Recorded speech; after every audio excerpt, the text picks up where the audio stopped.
ላውጣ ምስጋና አትፍራ በለኝ እኔን ባሪያህን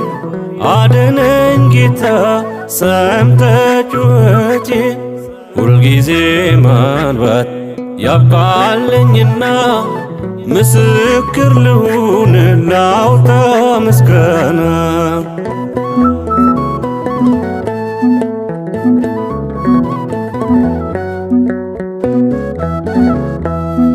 የውስጤን ቁስል የሚፈውሰኝ ስብራቴንም የሚጠግን ስም ብቻ ነው መድኃኔዓለም ሌላ መዳኛ መድኃኒት የለም። አትፍራ በለኝ እኔን ባሪያህን አድነኝ ጌታ ሰምተህ